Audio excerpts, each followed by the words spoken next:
Right, I'm going to try and keep this video short and sweet if I can.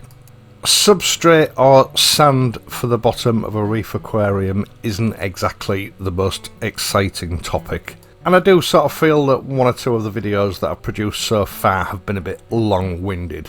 So I'm going to give you a break this week. Way back in the mid to late 1970s, I remember reading about a method of keeping marine fish cold. I believe the sterile method. It was all the fashion for about 5 or 6 years. There were many proponents of this system. I don't remember the ins and outs of how the tank was actually filtered, but the main focus of this method was to keep the tank to all intents and purposes bare. And from what I remember, the reason for this was because of high mortality rates with marine fish in the home aquarium. It was an attempt to keep diseases like white spot and amyloidium at bay.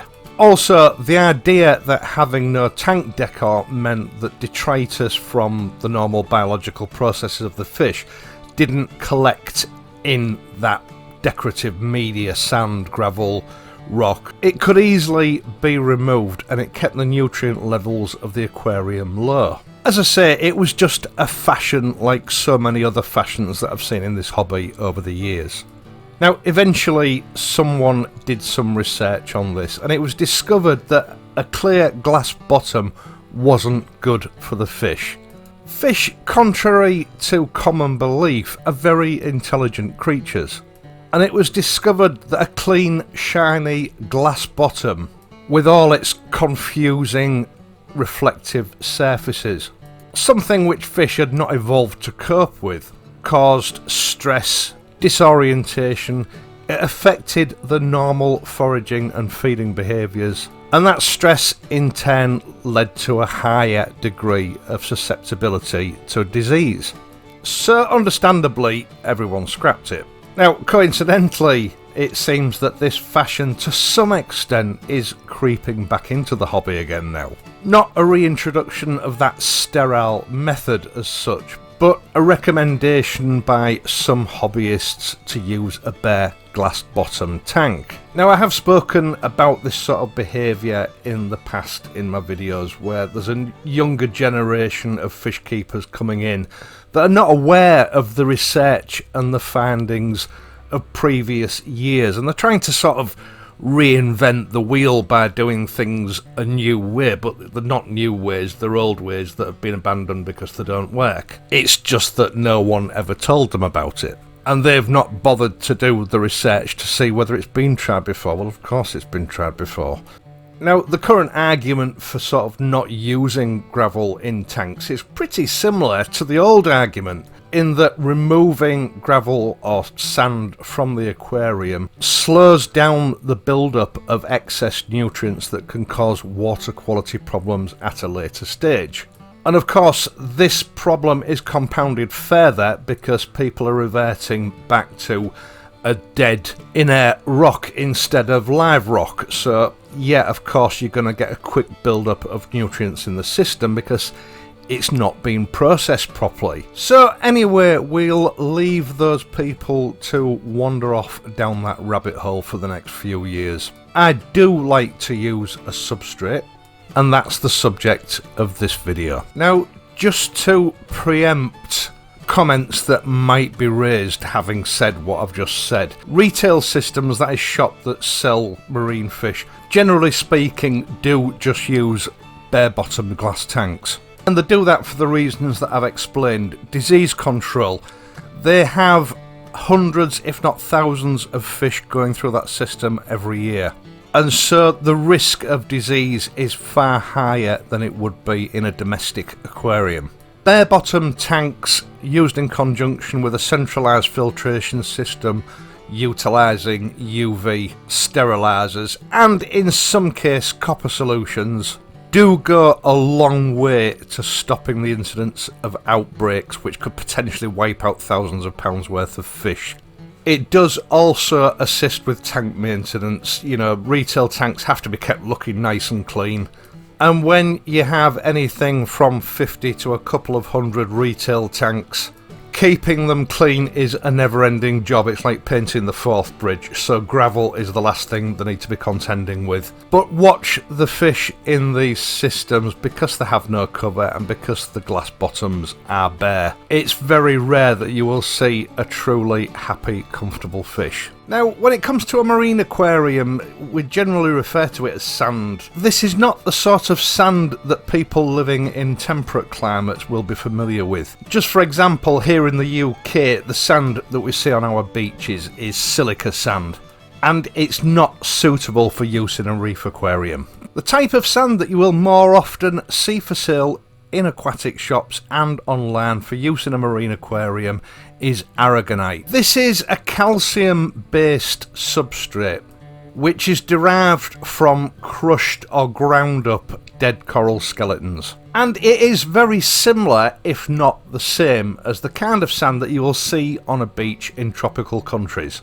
Just going back to the live rock that I was talking about in a previous episode. In the fullness of time, this live rock, if left in situ, will be pulverised and crushed up through wave action and storm action to eventually be broken down into this sand. So for the majority of animals that we intend keeping in our reef tanks, this is a very natural and familiar substrate. It also has one or two other beneficial features. Because it's constructed from a crystalline calcium carbonate, it will assist slightly in keeping the important calcium levels of your salt water where you want them to be. It also helps to buffer the pH levels to the sort of 8.2, 8.3 that we like to see in a reef aquarium. Now, this contribution towards helping to maintain water chemistry stability, although it is only slight, it is working with you rather than against you. And the other important factor, something which I don't think should be ignored, is the fact that it does provide a very large bacterial surface. As you will see later on in this series, I do believe building in as many possible redundancies into the overall filtration of the system as is possible, and an aragonite sand base is one of those. It also provides a useful habitat for mini beasts, copepods and tiny brittle stars, as well as various useful types of worm will colonise this sandbed, and that will be of great benefit to the system overall. Gone are the days of 2 or 3 inch deep sandbeds in a small aquarium like this nano tank from Fluval.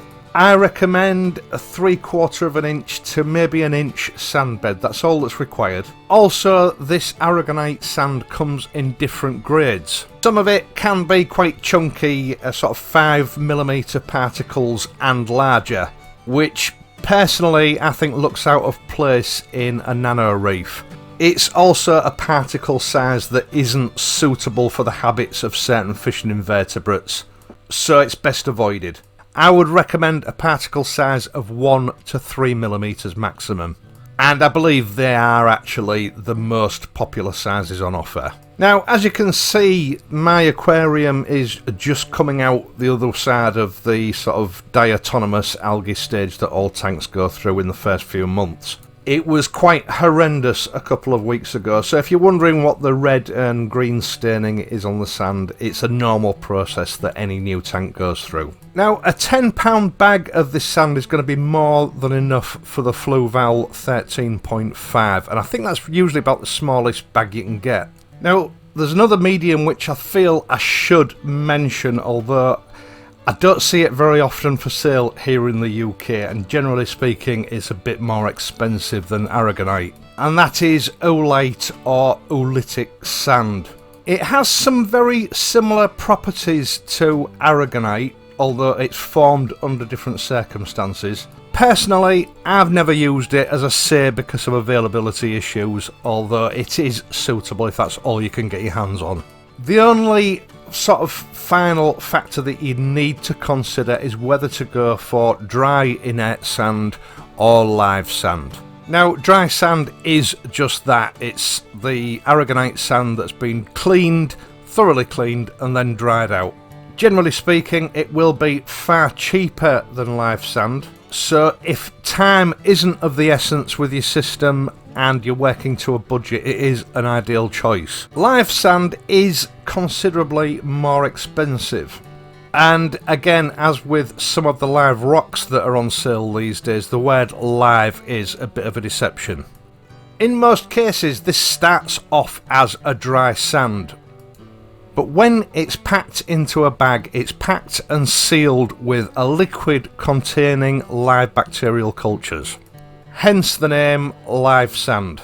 Now, the idea behind this is that while it's in storage and transport, those bacteria get into the sand, and when you add it to your aquarium and fill it with water, it basically gives the cycling of that aquarium a head start. Now, exactly what advantage this will give you is difficult to quantify. I'll put my hand up straight away and say that I always use it. But I've seen people use this type of sand and their aquariums have taken an extraordinarily long length of time to cycle. I've also seen people use it and the tanks have cycled very quickly. It's a bit hit and miss. I would say it's down to the individual. If you're using plenty of good quality live rock, live sand maybe isn't a necessity. But if you're using this dry rock that seems to be on sale these days, or you're using a mix of the two, it may be advantageous to use live sand. At least you're making sure that the correct bacteria are being seeded into the system from the beginning. I think at the end of the day, best case, it's maybe going to knock a week or maybe two off your total cycling time. Right, that's it for this week. I'm sorry once again, I've somehow managed to talk for nearly 12 minutes about sand. Next week we're going to be looking at your filter media, and then after that we're going to actually start setting the aquarium up. Thank you so much for watching this video and my previous videos. I really do appreciate your support by taking the time to look in on this channel. If you've enjoyed this video and found it useful, please leave a like and subscribe to the channel. If you do subscribe, hit that notification button so that you're updated as soon as I upload a new video. Once again, I'll see you next week, so until then, take care and I'll see you soon.